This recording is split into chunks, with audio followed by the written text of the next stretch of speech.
दोस्तों, आज जो कॉमिक्स हम पढ़ेंगे उसका नाम है आग की नदी। ये मनोज कॉमिक्स वालों की कहानी है, तो पढ़ते हैं इसको। आग की नदी। बहुत पुरानी बात है। बेलापुर नाम के गांव में सत्यपाल नाम का एक युवक अपने बूढ़े माँ बाप के साथ रहता था। माँ, मैं खेत जोतने जा रहा हूँ, बापू का ख्याल रखना। अच्छा बेटे, पर जल्दी लौट आना। खो खो खो। सत्यपाल जमीन के एक छोटे से टुकड़े पर खेती करके अपना जीवन निर्वाह कर रहा था। जब कभी उसके खेत में ज्यादा अनाज पैदा होता तो वह कुछ अनाज गरीबों में बांट देता। लो भाई, तुम भी लो, भगवान तुम्हारा भला करे। गरीब उसे दुआ देते और चले जाते। किंतु गांव वाले अक्सर उसका मजाक उड़ाया करते थे। अरे भैया, घर में नहीं दाने, मैया चली बुनाने। दान तो ऐसे करता भाई जैसे कहीं का जागीरदार हो। जब खुद मांगने की नौबत आई तब पता चलेगा बच्चों को आटे दाल का भाव। हा हा हा। परंतु सत्यपाल उनकी बातों का कभी बुरा नहीं मानता था। एक दिन, काका, मुझे बापू की दवा के लिए कुछ पैसे चाहिए, जल्दी लौटा दूंगा। और परोपकार करो बेटा, आ गई ना मांगने की नौबत। अगर दान करने की बजाय दो पैसे जोड़ते तो आज हाथ न फैलाने पड़ते। अब जाओ उन लोगों के पास और मांगो उन्हीं से, कोई फूटी कौड़ी भी नहीं देगा। खपा क्यों होते हो काका, 2-4 दिन में ही लौटा दूंगा। अबे भाग यहाँ से, तुझे देने को मेरे पास फूटी कौड़ी भी नहीं है। उसके दुत्कार खास सत्यपाल अपना समूह लेकर लौट पड़ा। फिर उसने कई लोगों से दवा के लिए पैसे मांगे, किंतु किसी ने भी उसे पैसे उधार नहीं दिए। वह बुरी तरह निराश हो उठा और सोचने लगा कि क्या किया जाए। तभी उसे अचानक एक ख्याल आया, मैं भी कितना मूर्ख हूँ। अगर पैसे मांगने की बजाय थोड़ा सा अनाज लाला के यहाँ बेच आता तो अब तक पैसों का बंदोबस्त हो गया होता। यह ख्याल आते सत्यपाल घर लौट पड़ा और घर से थोड़ा सा अनाज ले जाकर लाला के यहाँ बेच दिया। ये ले 4 पैसे, और देख, जब भी अनाज बेचे लाला को मत भूलियो। जी लाला जी। लाला से पैसे ले सत्यपाल अपने बूढ़े पिता के लिए दवा खरीद लाया। और इसी तरह एक एक करके दिन गुजरते रहे। सत्यपाल घर में जमा अनाज बेच बेच कर गुजारा करता रहा। इस बार कुदरत की मारी है कि इस साल बारिश भी नहीं हुई। हे भगवान, अब क्या होगा, कैसे कैसे गुजारा होगा। खेत खलियान तालाब कुएं सब सूख गए। गांव वालों में खलबली मच गई। न जाने इस वर्ष भगवान से हमसे क्यों रूठ गया है। अगर जल्दी पानी नहीं बरसा तो हम भूखे प्यासे मर जाएंगे। ग्रामीण अटकलें लगाने लगे। मुझे तो ऐसा लगता है जैसे हमारे गांव पर किसी प्रेत आत्मा का साया पड़ गया है। फिर तो जरूर हमारे बुरे दिन आ गए हैं। सुना है जिस जगह पर प्रेत आत्मा का साया पड़ जाता है वहां कभी हरियाली नहीं होती। इसके लिए हमें कुछ तो उपाय करना ही चाहिए। तभी सत्यपाल कुछ सोचकर बोला, सुना पुराने मंदिर में एक महात्मा डेरा जमाए हैं। वे पहुंचे हुए सिद्ध मुनि हैं। क्यों न हम उनसे ही बारिश न होने का कारण ज्ञात करें। हाँ, यही ठीक रहेगा। अगर सचमुच प्रेतात्मा की वजह से गांव में सूखा पड़ा है तो उन्हीं से इस मुसीबत से छुटकारा पाने का उपाय भी पूछ लेंगे। भाई वाह, यह तो सोने में सुहागा वाली बात होगी। फिर चलो भाई चलो, मुनिवर से चलकर अभी मिल ले। हाँ भाई चलो, चलो भाई चलें। और फिर सभी पुराने मंदिर की ओर चल पड़े। पुराने मंदिर पहुंचकर, प्रणाम मुनिवर। आयुष्मान रहो बच्चों, बैठो। जब सब बैठ गए, अचानक ही आने का कष्ट कैसे किया बच्चों। मुनिवर, हमारे गांव में भयानक सूखा पड़ा है। अगर शीघ्र ही बारिश नहीं हुई तो हम सब भूख और प्यासे तड़प तड़प कर मर जाएंगे। आप ज्ञानी व तपस्वी हैं, यदि चाहे तो वर्षा करवाकर हमें इस विपदा से छुटकारा दिला सकते हैं। ग्रामीणों की बात सुन मुनि समाधिस्थ हो गए। ओम विष्णु। मुनि को ध्यान में लीन देख बहुत पहुंचे हुए महात्मा लगते हैं। ये अवश्य हमारी मदद करेंगे। आप ठीक कहते हैं काका, महात्माओं की कृपा से आज तक पृथ्वी स्थिर है। तभी मुनि आंखें खोल गंभीर स्वर में बोले, बहुत कठिन है। लगता है इस गांव का सर्वनाश होकर ही रहेगा। नहीं मुनिवर, ऐसा न कहिए, हमारी रक्षा कीजिए। कुछ तो उपाय कीजिए मुनिवर। हमसे हमसे ऐसा क्या पाप हुआ है जो परमात्मा परमात्मा हमसे रुष्ट हैं। जानना ही चाहते हो तो सुनो। और फिर मुनि ने कहना आरंभ किया, बहुत समय पहले तुम्हारे गांव में दुर्जन सिंह नामक राजा का राज था। दुर्जन सिंह बड़ा क्रूर और अन्यायी शासक था। जाओ सेनापति, जो भी हमारा लगान देने में आनाकानी करे उसका घर जला डालो और उसका वंश तक मिटा डालो, ताकि हमारे राज्य में लगान देने में आनाकानी करने वालों का नाम और निशान तक बना बाकी न रहे। राज सैनिक दुर्जन सिंह के आदेश का पालन करने लगे। हा हा हा। राज्य की प्रजा दुर्जन सिंह के जुल्मों को चुपचाप सहन करती रही। आखिर हम कर भी क्या सकते हैं। राजा का हुक्म नहीं मानेंगे तो जान से जाएंगे, और अगर माने तो भूखों मरे। हमें तो हर हाल में मरना ही है। इस तरह दुर्जन सिंह अपने खजाने को जनता की खून पसीने की कमाई से लूट लूट कर भरता रहा और खुशी से ठाके लगाता रहा। हा हा हा। यदि हमारा शाही खजाना इसी तरह बढ़ता रहा तो हम एक दिन अपनी सैनिक शक्ति इतनी अधिक बढ़ा लेंगे कि आसपास के राज्यों पर भी हमारा ही शासन होगा। हा हा हा। तब लोभ से वशीभूत हो वह निर्दोष लोगों को फांसी पर चढ़ाने लगा। इन लोगों की संपत्ति जब्त कर शाही खजाने में जमा कर दो, जो आज्ञा महाराज। और इस तरह वह मर्द लोगों की संपत्ति भी हड़प लेता था। एक दिन एक साधु इस गांव में आया, अलख निरंजन। साधु की योग शक्ति की चर्चा जल्दी ग्राम के लोगों में होने लगी। सुना है भोले बाबा बड़े चमत्कारी है, अपनी योग शक्ति द्वारा वह कुछ भी कर सकते हैं, तो क्यों न चलकर भोले बाबा से मदद मांगे। हो सकता है भोले बाबा अपनी शक्ति द्वारा महाराज को सद्बुद्धि प्रदान कर दे और महाराज हम पर जुल्म करना बंद कर दे। तब सब सलाह करके साधु के पास गए, उन्हें पूर्ण वृतांत सुनाकर बोले, अब तो आप ही महाराज के जुल्म से हमारी रक्षा कर सकते हैं बाबा। तब भोले बाबा बोले, बच्चों मैं कोई जादूगर नहीं हूं, मुझे महाराज का आचरण सुनकर बहुत कष्ट हो रहा है।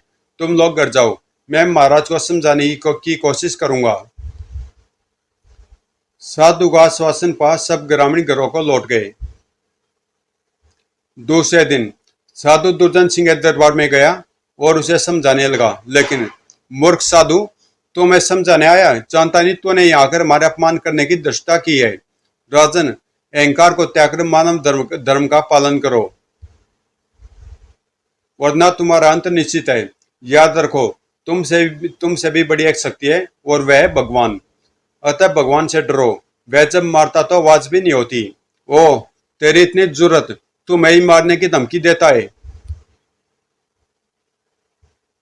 हम देखते हैं तेरा भगवान कितना शक्तिशाली है। तू जिस ग्राम के वासियों के भड़काने पर यहाँ आया है, वही लोग अब पत्थर मार मार कर तेरा अंत करेंगे और तुझे बचाने वाला कोई नहीं होगा। ओह। दुर्जन सिंह की बात सुनकर साधु को एहसास हुआ कि उसने वहां कर भूल की थी, लेकिन एक अज्ञानी को ज्ञान देने की जो भूल उससे ही हो चुकी थी, उसकी सजा तो अब उसे भुगतनी ही थी। इस दम्भी साधु को उसी ग्राम में ले जाओ जहां से यह आया है, और वहां के लोगों से कहो कि वे इस साधु को पत्थर मार मार कर जान से मार डाले।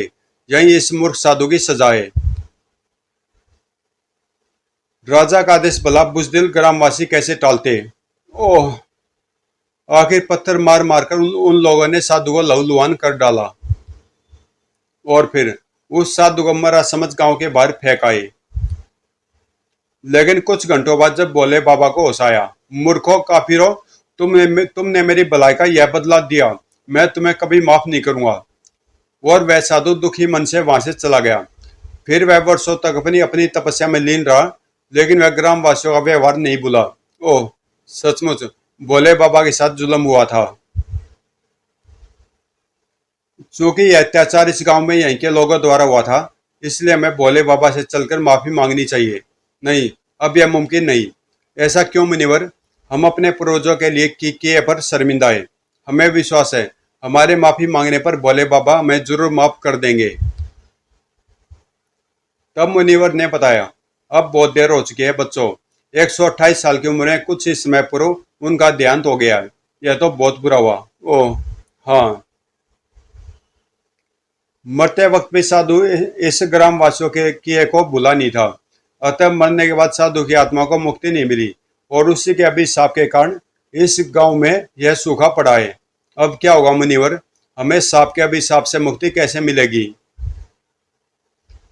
जब तक भोले साधु बाबा की मुक्ति नहीं मिली जब तक भोले साधु बाबा को मुक्ति नहीं मिलती, इन ग्रामवासियों को भी छुटकारा नहीं मिलेगा।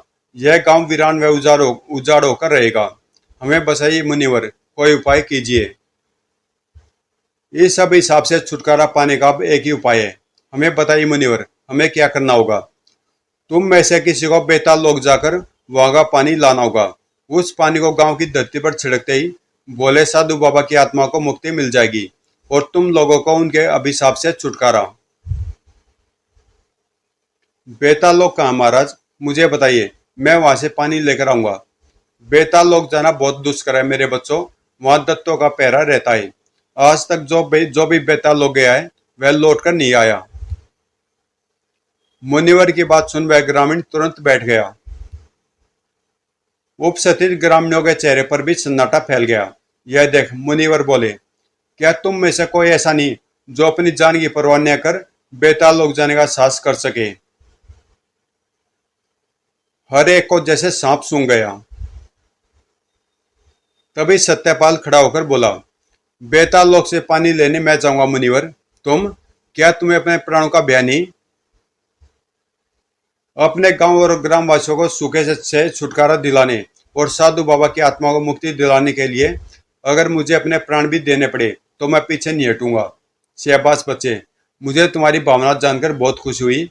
तुम आज रात 11 बजे के लिए यहाँ चले आना, तभी मैं तुम्हें बेताल लोक का रास्ता बताऊंगा। जो आज्ञा मुनिवर। फिर बाबा ने ग्रामवासियों से बोले, अब तुम सब अपने अपने घरों को लौट जाओ और उस शुभ घड़ी की प्रतीक्षा करो जब यह युवक बेताल लोक का जल लेकर यहाँ पहुंचेगा। जी मुनिवर। मुनिवर से विदा लेवे सभी वापस लौट पड़े। घर पहुंचकर सत्यपाल ने अपने बूढ़े माँ बाप को सारा वृतांत सुनाते हुए कहा, आप लोग निश्चिंत रहिए, मेरे जाने के बाद ग्रामवासी आप लोगों का ख्याल रखेंगे, ऐसा उन्होंने वचन दिया है। यह तूने क्या किया बेटा? तू हमारा एकमात्र सहारा है। अगर तुम्हें कुछ हो गया तो हमारा क्या होगा बेटा? वो कहते कहते सत्यपाल की बूढ़ी माँ विलाप कर उठी। तब सत्यपाल अपने बूढ़े माता पिता को ढाढ़स बंधाता हुआ बोला, जब तक आप लोगों का आशीर्वाद मेरे साथ है मुझे कुछ नहीं होगा। अतः मुझे आशीर्वाद दीजिए पिताजी, ताकि मैं सफल होकर लौटूं। पिता के पैर छू सत्यपाल माँ की तरफ बढ़ा, लेकिन मत जा मेरे लाल, हमें छोड़कर मत जाओ। बूहू माँ, मैं एक नेक काम के लिए जा रहा हूँ। अगर बेताल लोग से जल न लाया गया तो हम सभी भूख और पैसे तड़प तड़प कर मर जाएंगे। आखिर सत्यपाल के समझाने पर माँ भी मान गई। फिर रात ठीक 10 बजे सत्यपाल अपने माता पिता से विद्यालय घर से निकल पड़ा। भगवान तेरी रक्षा करे बेटे, तू सफल होकर लौटे मेरे लाल, हमारा आशीर्वाद तेरे साथ है। सत्यपाल 11 बजने से कुछ ही देर पूर्व पुराने मंदिर में मुनिवर के पास पहुंच गया। सत्यपाल को देख मुनिवर चौंकते हुए बोला, तुम आगे बच्चा, तुम सचमुच बहादुर हो। अब आप बेताल लोक का रास्ता बताकर अपना वचन पूरा कीजिए मुनिवर। अवश्य, अब हमें तुम पर पूरा भरोसा हो गया बच्चा। सुनो, बेताल लोक पहुंचने के लिए सबसे पहले तुम्हें आग की नदी पार करनी होगी। जब तुम आग की नदी पार कर लोगे तो तुम्हारे सामने एक बहुत बड़ा पर्वत आएगा। उस पर्वत को पार करने के बाद एक खुला मैदान आएगा। उस खुले मैदान में एक तालाब है। उसी तालाब में से होकर बेताल लोक का रास्ता जाता है बच्चा। बेताल लोक का रास्ता बताने के बाद मुनिवर बोले, समझ गए बच्चा? हाँ मुनिवर, सब कुछ समझ गया। तब मुनिवर सत्यपाल की तरफ एक पत्थर बढ़ाते हुए बोले, यह तिलिस्मी पत्थर अपने पास रखो बच्चा। जी गुरुदेव। इस तिलिस्मी पत्थर को मुंह में रखकर तुम चाहे आग में कूद पड़ो, आग तुम्हें किसी तरह का नुकसान नहीं पहुंचाएगी। जी मुनिवर। इतना कह सत्यपाल ने वह पत्थर अपने कपड़ों में छुपा लिया। फिर मुनि सत्यपाल को एक तलवार देते हुए बोले, सफर के दौरान तुम यह तलवार भी अपने पास रखना बच्चा। जी गुरुदेव। यह कोई साधारण तलवार नहीं बल्कि मायावी तलवार है। इस तलवार से तुम जिस पर भी वार करोगे वह बचेगा नहीं। ओह! सत्यपाल मन ही मन चकित हो उठा। तभी, अब तुम इसी वक्त बेताल लोक के लिए रवाना हो जाओ बेटे, जैसी आपकी आज्ञा मुनिवर। लेकिन मैं आग की नदी तक पहुंचूंगा कैसे? सत्यपाल की बात सुन मुनि अपना हाथ हवा में उठाकर कुछ बुदबुदाया। अगले पल उनके सामने एक घोड़ा आ खड़ा हुआ। यह मायावी घोड़ा वत्स, जो दौड़ता नहीं है बल्कि आसमान में उड़ता है। क्या? यह घोड़ा तुम्हें आग की नदी तक पहुंचा देगा। अगर तुम इसे आगे ले जाने की कोशिश करोगे तो यह नहीं जाएगा। मैं समझ गया मुनिवर। तब मुनिवर आगे बोले, इसे आग की नदी के किनारे पर ही छोड़ देना। जब तुम बेताल लोक से वापस लौटोगे तो यह तुम्हें वहीं खड़ा मिलेगा। जी। फिर यह तुम्हें मेरे आश्रम तक वापस ले आएगा। जी मुनिवर। फिर मुनिवर सत्यपाल को विदा करते हुए बोले, आग की नदी और उसके आगे का सफर तुम्हें अपनी अकल और बुद्धि से तय करना होगा। ठीक है मुनिवर, अब मुझे आशीर्वाद दीजिए। और फिर, भगवान तुम्हारी यात्रा सफल करे बच्चा। घोड़े पर सवार सत्यपाल आसमान में तेज से एक और उड़ा चला जा रहा था। वह मन ही मन खुश हो रहा था। वह, यह घोड़ा तो विद्युत गति से उड़ रहा है। मैं शीघ्र ही आग की नदी के किनारे पहुंच जाऊंगा। लेकिन जब घोड़ा चांद सितारों के बीच से होकर गुजरा तो, हे मेरे भगवान, यह घोड़ा मुझे कहाँ लिए जा रहा है? आखिर यह आग की नदी कितनी दूर है? सारी रात घोड़े पर बैठा सत्यपाल सोचों की कसमकस के बीच उलझा रहा। तब कहीं जाकर सुबह घोड़ा आग की नदी के किनारे उतरा। हिन हिन, जब तक मैं बेताल लोक से वापस न लौटाऊं तब तक तुम यहीं रहना दोस्त। घोड़े ने हिन हिनाकर जैसे सत्यपाल की बात स्वीकार की। फिर सत्यपाल तिलिस्मी पत्थर मुंह में रखकर जैसे नदी की तरफ बढ़ा। हा हा हा। हंसी के बाद सुन सत्यपाल चौंका। फिर कड़क कर बोला, तुम कौन हो? तुम्हारी मौज।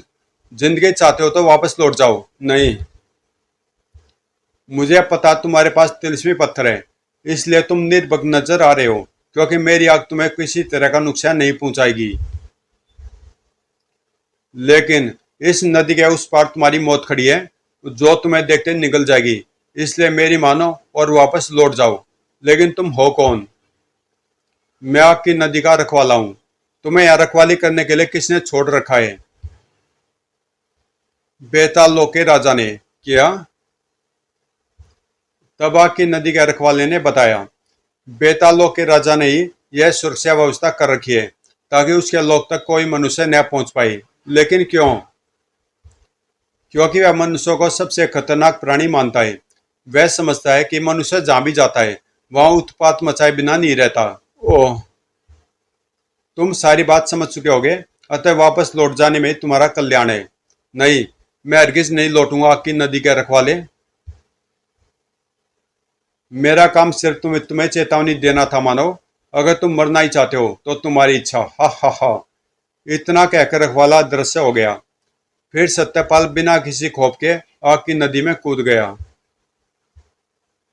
अभी वह नदी में कुछ ही दूर गया था कि तभी, अभी अभी भी वक्त है मानव, वापस लौट लौट जाओ, वरना किसी भी दशा में तुम जिंदा नहीं बचोगे। तुम मेरे इरादे को बदल नहीं सकते, आग की नदी के रखवाले। कहकर सत्यपाल निरंतर नदी के दूसरे किनारे की ओर बढ़ता चला गया। परंतु जब सत्यपाल नदी के दूसरे किनारे के पास पहुंचा, ओह, तो इस सांप के मुंह से निकलने वाली आग ने ही इस नदी को आग की नदी बना रखा है। जब तक मैं इस सांप को खत्म नहीं कर डालूंगा तब तक किसी भी दशा में नदी के पार नहीं पहुंच सकूंगा। अगले पल, अब तेरी खैर नहीं सर्प। क्यों वैत में अपनी जान गंवाने पर तुले हो? तुम मेरा कुछ भी नहीं बिगाड़ सकते, और तुझे मारे बिना और मुझे मारे बिना तुम बेताल लोक तक नहीं पहुंच सकते। तो फिर मरने के लिए तैयार हो जाओ। इस तिलिस्मी तलवार के आगे एक तेरी एक नहीं चलेगी। ओह! सत्यपाल के शब्द सुन सांप सतर्क हो गया, और जैसे सत्यपाल ने तलवार से उस पर वार करने की कोशिश की, ओह! लेकिन सत्यपाल डरा नहीं। वह संभल कर फिर आगे बढ़ा, लेकिन तभी, ओह! इस सांप का मुंह तो भयानक और विकराल होता जा रहा है। फिर देखते देखते सांप ने विकराल रूप धारण कर लिया। इस विकराल सर्प पर विजय पाना तो सचमुच आसान काम नहीं है। सत्यपाल सोच में डूब गया। सत्यपाल को सोच में डूबा देख सांप ने मौके का लाभ उठा उसे अपनी लपेट में ले लिया। और फिर, उफ, यह तो मुझे कस रहा है, और अगर इसी तरह कसता रहा तो मेरी सारी हड्डी पसलियां तोड़ देगा। उसी क्षण अपनी तलवार का वार करो सत्यपाल, वरना बेमौत मारी जाओगे। ओह! अगले पल खचाक! सिर पर प्रहार होते सांप ने घबराकर सत्यपाल को अपनी गिरफ्त से मुक्त कर दिया। तभी रुको मत, वार करते रहो। और फिर खचाक खचाक। सत्यपाल एक के बाद एक तलवार से सांप के शरीर पर वार करता चला गया। लगातार तलवार के वारों से सांप को बौखला दिया। इस मानव पर काबू पाना मुश्किल काम है, अब क्या करूं? जल्दी, अगर मैं इसे निगल जाऊं तो फिर यह मेरा कुछ नहीं बिगाड़ सकता। यह विचार आते ही सांप ने अपना विकराल मुंह खोल दिया। फिश! सत्यपाल बौखला उठा। ओह, मुझे कुछ दिखाई नहीं दे रहा है, कहीं धुएं का लाभ उठाकर सांप मुझे निगल न जाए। इधर सांप अपनी सफलता पर फुलाने समा रहा था। हा हा हा, अब तेरी मौत निश्चित है, आखिर तू मेरे काबू में आ ही गया। और फिर जैसे सांप ने सत्यपाल को निगलना चाहा। घबराओ नहीं सत्यपाल, वार करो, सांप तुम्हें निगल रहा है। सत्यपाल के मस्तिष्क में पहली वाली अदृश्य चेतावनी पुनः गूंजी। दूसरे पल खचौक! तलवार सांप के मुंह के आर पार निकल गई। ओह! अगले पल उस भयानक सांप ने गिरकर दम तोड़ दिया। वो यह क्या? आग की नदी पानी की नदी में बदल गई। लगता है सांप की मौत के साथ इस आग की नदी का भी मायाजाल खत्म हो गया है। क्या सत्यपाल आग की नदी पार करने के बाद ऊंचे और बड़े पर्वत को पार कर सका? क्या वह बेतालोक से पानी लाकर महात्मा जी के आश्रम पहुंच गया? क्या गांव वाले भोले बाबा के अभिशाप से छुटकारा पा सके? सत्यपाल को बेतालोक पहुंचने के लिए किन किन मुसीबतों का सामना करना पड़ा? तो दोस्तों, कॉमिक्स यहीं पे समाप्त होती है और इसका दूसरा पार्ट है बेतालोक का राजा। और ये कॉमिक्स आपको कल मिल जाएगी सुबह 6:30 बजे। तो मिलते हैं इसके सेकंड पार्ट में, बेतालोक का राजा में।